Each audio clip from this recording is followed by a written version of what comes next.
On Monday, April 1st, Walton Trustees answered questions about the prospective sale of Village Hall. Paula O'Brien, Howell Street.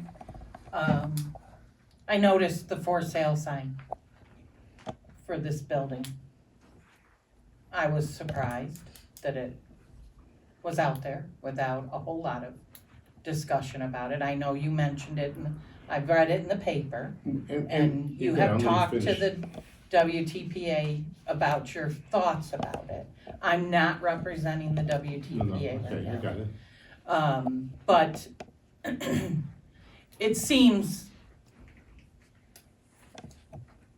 strange to have a CVS sign out front of our village offices that it's for sale without an explanation of the financial benefits or an outline of what the plan is or any of that.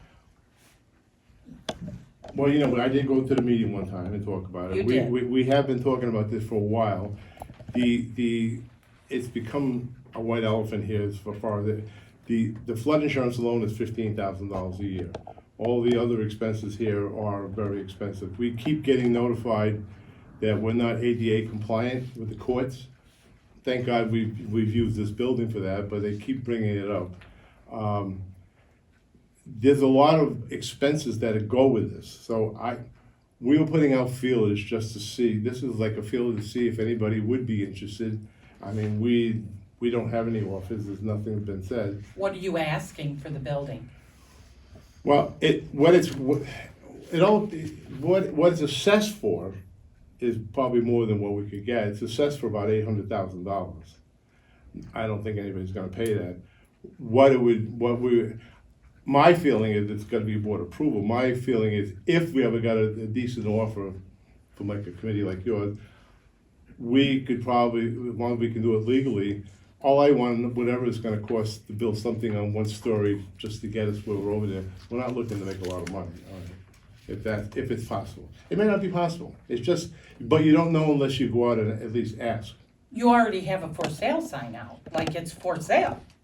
But So no, you but do, we- you aren't just asking, you're we'll selling. see if anybody has an offer to come up and see what kind of money they'd be willing to pay, just to see. No one's knocking down our doors, not one person has said anything about it. How long has the sign been out? I only saw it today.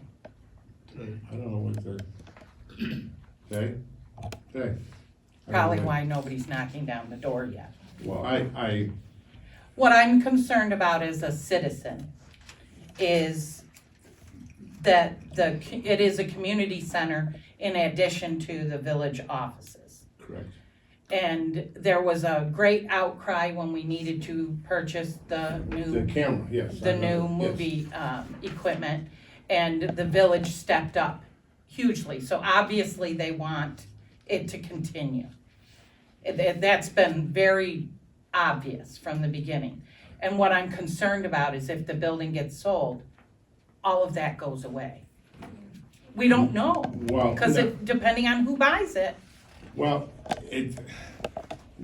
that could be one of our requirements. We're not looking to get rid of the theater or anything else like that. We're looking for maybe this side of the building, anybody could rent or do something with. That side, I'm not. I was hoping that the theater group might be interested in it, only because they really do a lot of work here. And we're only looking into it because of the taxpayers that are in the village. It's a lot of money that it costs us to run this building. Won't it cost a lot to run any building? Not like this, not if we get a building, a one-story building out of the floodplain, we're gonna say $15,000 a year right then it's on the spot. If we have a one-story building and we get solar panels and things like that, we could save a lot of money. And it wouldn't be that expensive to But you have the income right now from RSS, the income. having a business. The RSS is lucky if it pays,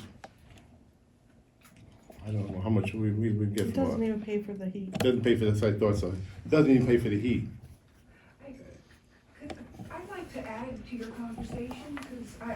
Please do, And, a few things. One is that we have a core historic district. We have, the library, the theater, we have the post office, and these are all official buildings or cultural buildings, and it forms a core area for the village. And so it gives it a center. And I think from what as a landscape architect, I did the exterior, but I was often involved in projects that involved historic structures.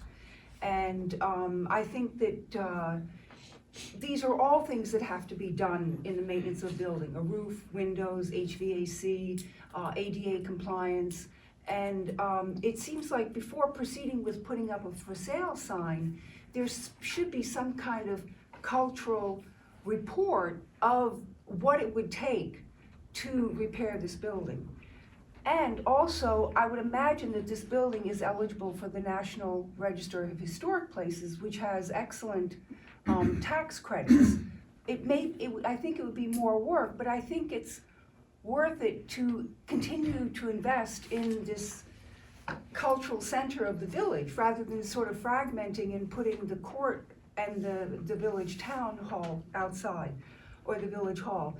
I mean, ADA compliance on a historic structure is very routine. It's not a big deal. I think it would be concerning if this building had structural issues. It was going, that the foundation was no longer viable.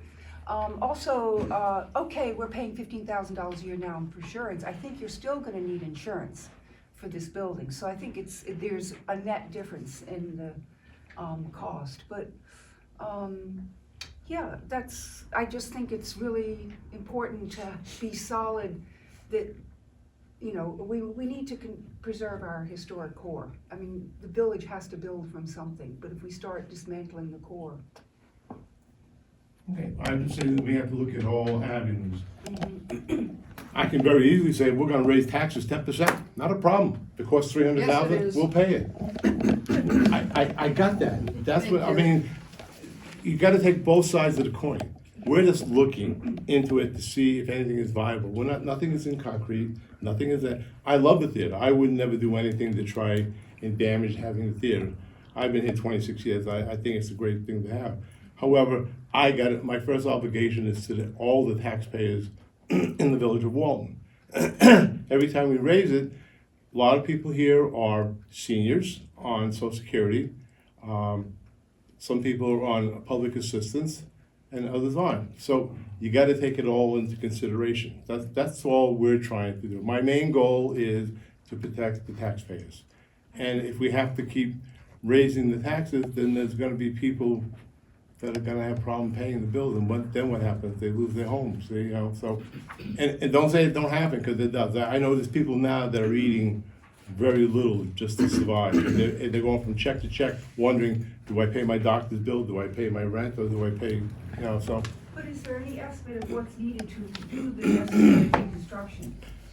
Not on dollar signs. We've got rough estimates on what has to be done. The roof is really bad. Yeah. We've got to we have to do all the stairs by the theater. The windows are very, very old. They got to be replaced. There's a lot, huh? AC. Yeah, we got 3 AC units that are bad. They've got to be replaced. We're talking about a minimum $200,000 easy, not even blinking an eye, maybe more. But I'm gonna get estimates on all of that. This is just a preliminary thing. And also, if you sell the building, then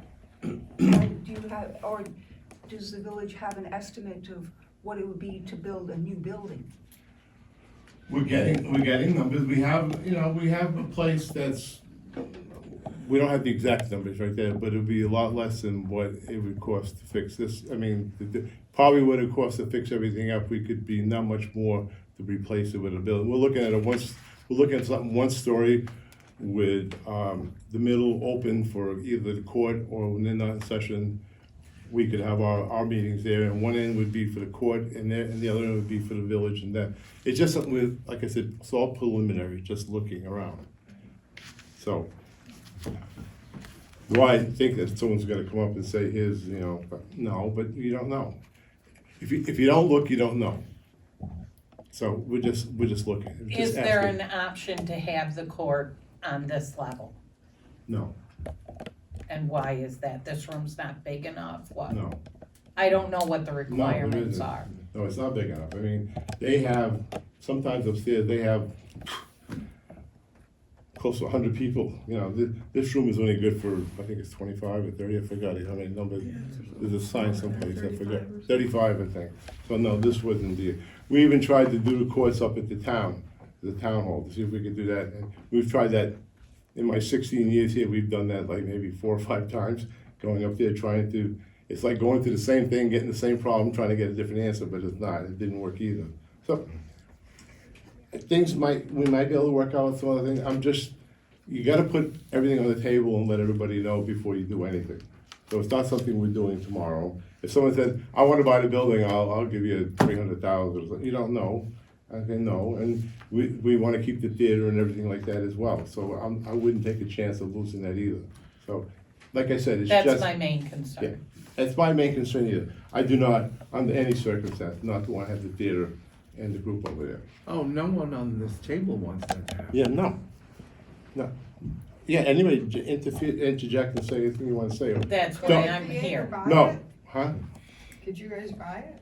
The building? Who's you guys? The theater, The Preservation Committee is a 501(c)(3).